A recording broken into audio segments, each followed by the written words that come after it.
নমস্কার, চলে আসলাম চতুর্থ দিনে থাইল্যান্ড ভ্রমণ।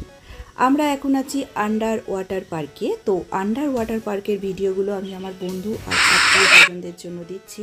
শুধু বন্ধুদের জন্য দিচ্ছি তা নয়, আমার কাছেও থেকে যাবে, আমার নিজের ভালো লাগা, নিজের স্মৃতিতে থাকবে।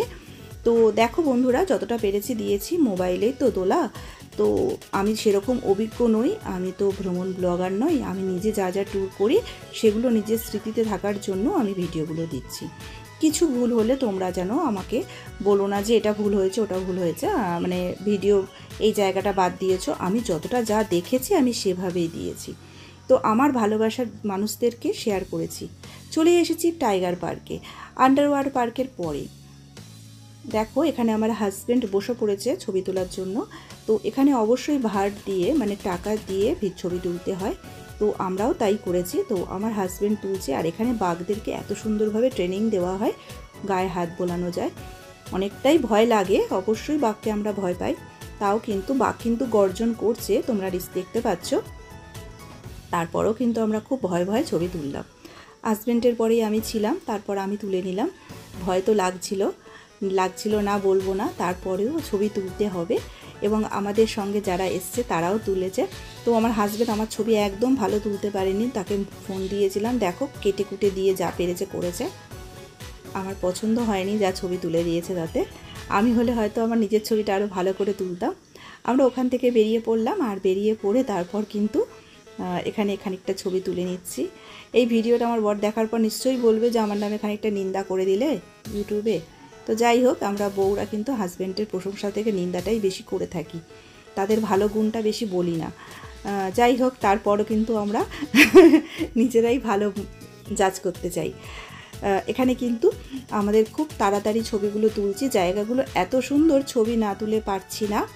তারপরেও কিন্তু আমাদের অনেক কিছু তোলা বাকি ছিল, মানে আরও অনেক কিছু ভিডিও আমরা করতে পারিনি। আর কারণ মোবাইল যদি আরে তুলি তাহলে কিন্তু ছবিগুলো অত ভালো আসছে না, যেভাবে আমরা সেলফি নিই। তো সেইভাবে কিন্তু অনেক ছবি তুলেছি, কিন্তু সেগুলো আমি আর দিচ্ছি না, কারণ ভালো তোমরা বুঝতে পারবে না বন্ধুরা, তার জন্য। আর আমার নিজেরও ভাবছি দূর, এই ছবিগুলো আর রাখার দরকার নেই, তাই আমি ইউটিউবে দিলাম না। আমরা ওখান থেকে চলে আসলাম আলকাইজার শো এর মতনই আর একটা শো দেখতে। এই শোটাও কিন্তু খুব সুন্দর। এলিফ্যান্ট শোটা আগে দেখে নিয়েছি, এলিফ্যান্ট শোর ওই জায়গাটায় ঢুকেছি, এখনও এলিফ্যান্ট শো দেখিনি। তারপর কিন্তু এখানটা একটু ছবি তুলে নিলাম। এখানে এই পুতুলগুলো দাঁড়িয়ে আছে, তো খুব সুন্দর জায়গা, না তুলে মানে পারছি না। আর জায়গায় জায়গায় লেখা আছে ছবি তোলা নিষেধ, কিন্তু কেউ মানছে না, সবাই ছবি তুলছে।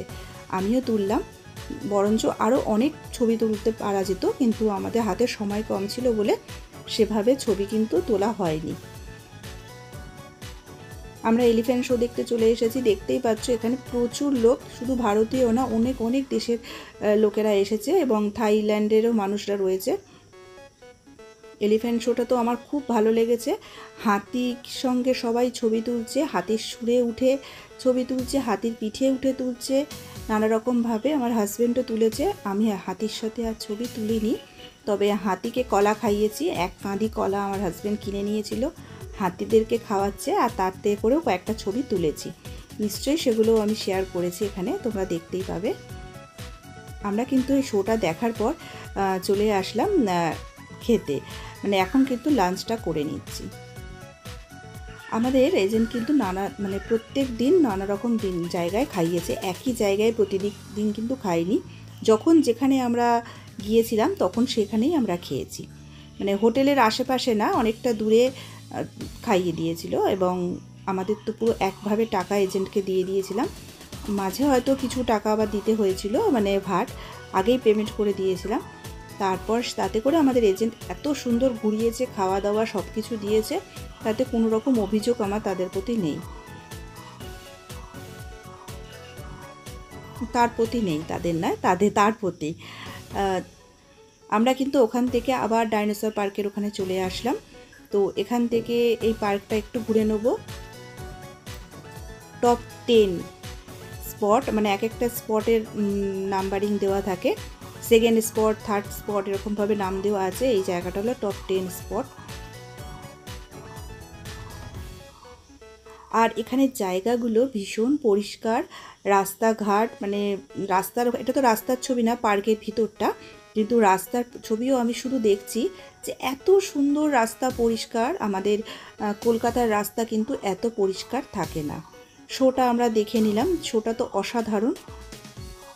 সেই আগের দিন দেখিয়েছিলাম আলকাইজার শোর মতনই এখানে আরেকটা শো। এই শোটা দেখতে আবার ঢুকলাম, মানে আমরা একটার পর একটা প্রোগ্রামের মধ্যেই ছিলাম, তাই আমাদের সময় খুব সুন্দরভাবে কেটেছে। বুঝতেই পারিনি যে আমাদের 7টা দিন কিভাবে কেটে গেল। এই শোটাও কিন্তু খুব সুন্দর। মোবাইল ভিডিওতে তোমরা কতটা ভালো দেখতে পারছো সেটা আমিও নিজে যখন ভিডিওতে দেখছি অত ভালো লাগছে না, তো সামনে থেকে এই যে দেখতে পাচ্ছ গোল রাউন্ড করে কাটা রয়েছে, তো এইখান থেকে সবাই উঠছে, এরকম একটা শো, মানে অসাধারণ। আমি ভাষায় অত সুন্দর করে তোমাদের বুঝিয়ে দিতে পারছি বলে আমার মনে হয় না। আমরা ওখান থেকে চলে আসলাম, এখানে হচ্ছে একটা জায়গাটার নাম কি আমার এখনই মনে পড়ছে না। তো এখানে আমরা মানে আমাদের সঙ্গে যারা এসছে, এই পুচকু বাচ্চারা দেখছো, এটা আমাদের সঙ্গেই এসেছে। তো এখানে যারা আছে মোটামুটি সবাই আমাদের সাথেই এসেছে। তো আমরা তো বলেছিলামই যে আমরা 14 জন এসেছি, তো সবাই ছড়িয়ে ছিটিয়ে দাঁড়িয়ে আছি, 2-1 জন আসেনি তাদের জন্য।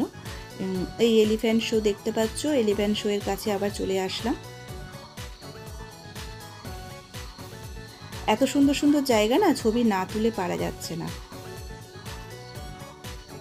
কিন্তু হাতে সময় কম। বেশি সময় ধরে যে তুমি ওখানে দাঁড়িয়ে ছবি তুলবে সেটাও হবে না, কারণ আমাদের একটা শো দেখে সঙ্গে সঙ্গে আরেকটা শোতে চলে যেতে হচ্ছে। তারপর ওখান থেকে আমরা চলে আসছি, শোটা দেখা হয়ে গেল, তারপর ওখান থেকে বেরিয়ে পড়েছি।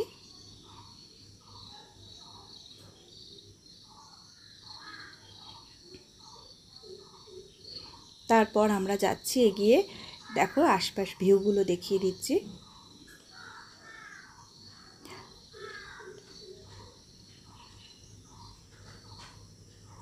আমরা এখান থেকে আবার আরেকটা জায়গায় যাব বলে তৈরি হচ্ছি, এখানে টিকিটের ব্যাপার। আমরা কিন্তু চলে আসলাম বুদ্ধ মন্দিরে। এই বুদ্ধ মন্দিরে কিন্তু অনেক নিয়ম আছে, তো সেই নিয়ম মেনে টিকিট নিয়ে আমরা ভিতরে ঢুকলাম। আর আমাদের যে এজেন্ট, সেই এজেন্টও চলে এসেছে, ওখানকার এজেন্ট থাইয়ের। তো সেই এজেন্ট, আর এখানে এজেন্টগুলো কিন্তু সব মহিলা। আমাদের এখানে দেখলাম যে আমাদের এখানে যেমন মহিলারা বেশি না অ্যাক্টিভ, পুরুষরা হয়, কিন্তু ওখানে দেখলাম যে মহিলারা ভীষণ পরিমাণে পরিশ্রমী। মহিলারা আমাদের এখানে যেমন মহিলারা বাড়ির কাজ করবে, যদিও এখন সেটা নেই, এখন মহিলারা সব কিছু করছে, তো ওখানে কিন্তু আমি বেশি দেখলাম মহিলারা এজেন্ট। আমাদের এজেন্ট কিন্তু সব জায়গার এজেন্টগুলো কিন্তু মহিলাই ছিল। তো যাই হোক, এখানে বুদ্ধ মন্দিরের কাছে একটু ছবি তুলে নিচ্ছি। মন্দিরটা অসাধারণ, আর এখানে আমি তো কয়েকটা ছবি তুললামই। এখানে কিন্তু খুব বৃষ্টি হচ্ছে, একদম ঝমঝমিয়ে বৃষ্টি হচ্ছে। আমরা ছাতা ছিল না বলে আমরা সবাই কিন্তু একটা করে ছাতাও কিনে নিলাম, আর এখানে দাঁড়িয়ে বৃষ্টির মধ্যে একটু ছবি তুলে নিলাম। সুন্দর সুন্দর বুদ্ধ মন্দির রয়েছে।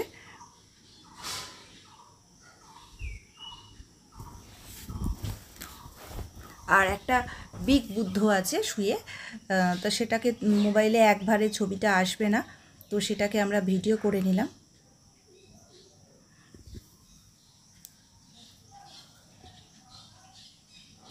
এখানে কিন্তু বুদ্ধ মন্দির পরপর কিন্তু দুটোর ভিডিও দিয়েছি, একটা মন্দির মানে মেন, তার পাশে আবার আরেকটা মন্দির, দুটো মন্দিরেরই ভিডিও আমরা করেছি।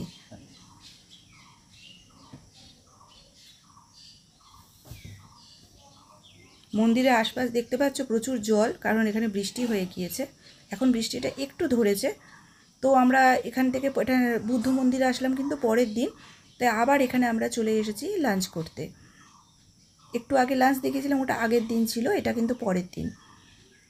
দেখো পরের দিনের কিন্তু লাঞ্চের জায়গাটা পুরো আলাদা, অন্য আর একটা হোটেলে আমাদের লাঞ্চ করতে হয়েছে। এখানেও বুফে সিস্টেম। লাঞ্চ করে নিয়ে আমরা এখানে শপিং করতে চলে এসেছিলাম, আর এখানে একটা স্কাই ওয়াক ছিল, সেই স্কাই ওয়াকটা ঘুরলাম, আর এখানে এই ছবিগুলো তুলে নিলাম।